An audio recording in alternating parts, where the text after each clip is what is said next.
So, hi everybody. Today I'm going to be talking to you about rate of change. First, I need to tell you what a difference quotient is. A difference quotient is just a formula like this, where the top is a difference of values of a function, and the bottom is a difference between 2 points. So these can be written in a few different forms. Other forms include just delta f over delta x, f of x plus h minus f of x all over h. Now you might think that doesn't quite look the same, but actually if you think about it, you get the same relationship going on here as you have over here. You plug the first thing into the function, you plug the second thing into the function. But in this case, the x's cancel, so what you're ultimately left with is just h on the bottom. So it really is a difference quotient, it's just in a different form. Okay, so that's what a difference quotient is. The key definition here that relates the two ideas is that the average rate of change of a function f of x between 2 points x equals a and x equals b is given by this formula. It's a difference quotient. So the average rate of change is just a difference quotient. And so you could write that either in this delta notation or in this longer notation. These two formulas mean the same thing, and you can use whichever one you like to solve your problem. So speaking of that, let's go ahead and do an example problem. So this example problem says that the population of beetles in a terrarium after t months is given by this formula, p of t equals 100 times 2 to the t over 5, and we want to find the average rate of population growth between t equals 3 and t equals 5 months. So how are we going to do that? The solution is to use this difference quotient formula here for the average rate of change, right? The problem here is asking us for the average rate of population growth. And the average rate of population growth is given by this type of formula. So in this case, we've got p of t instead of f of x, but the basic principle is the same. We want to compute delta p over delta t, right? And t is going between 3 and 5, so that's going to be p of 5 minus p of 3 over 5 minus 3. So this is going to be 100 times 2 to the 5 over 5 minus 100 times 2 to the 3 over 5. And then I'm going to divide that by 5 minus 3, which is just 2. So if I simplify that, I get approximately 24.214. Okay, so the next thing I wanted to tell you about is a little bit of the geometric picture of what is going on here. So this is the geometry of the rate of change. And the key concept here is to understand this geometric object called a secant line. So a secant line is a line between 2 points on a curve.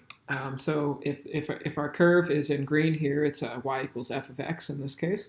And our 2 points are at x equals a and x equals b. Then the secant line is the line that connects those 2 points on the curve. So the secant line is important because the slope of the secant line is the average rate of change of the function. So the average rate of change of this function f of x between a and b is exactly the slope of this line.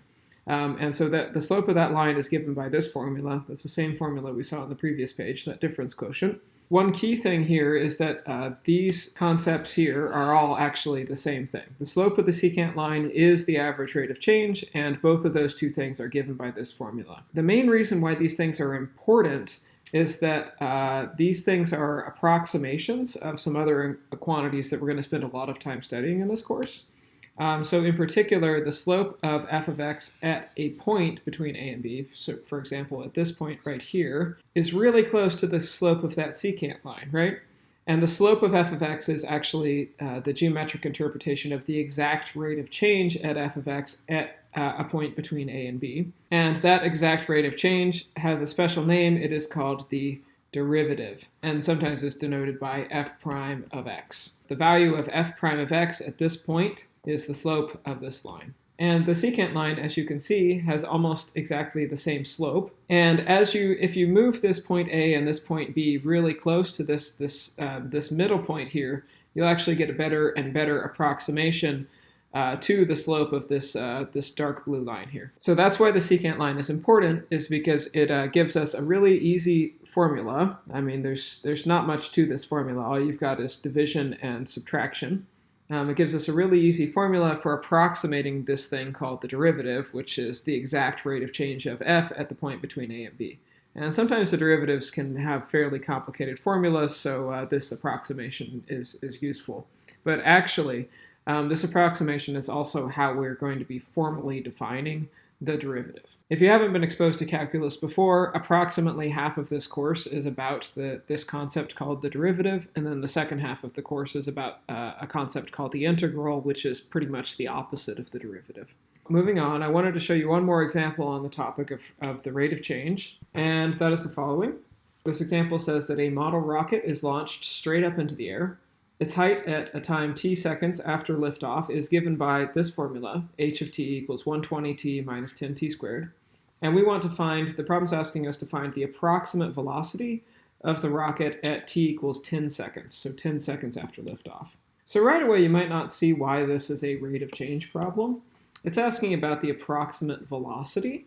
But the velocity is the rate of change of the height function in this case, because our rocket's going straight up into the air. So this approximate velocity thing is actually asking us to compute the average rate of change of our rocket near the time t equals 10 seconds. So that approximate velocity would be given by the formula delta h over delta t, which would be h of b minus h of a over b minus a, where a and b are some two values, two real numbers that are bounding 10 above and below, because we're trying to approximate the velocity at the time t equals 10 seconds. And so we've actually got a fair amount of leeway here about exactly what values we can choose for a and b. The problem only asks us to find the approximate velocity. So we'll just say that this is approximately h of 11 minus h of 9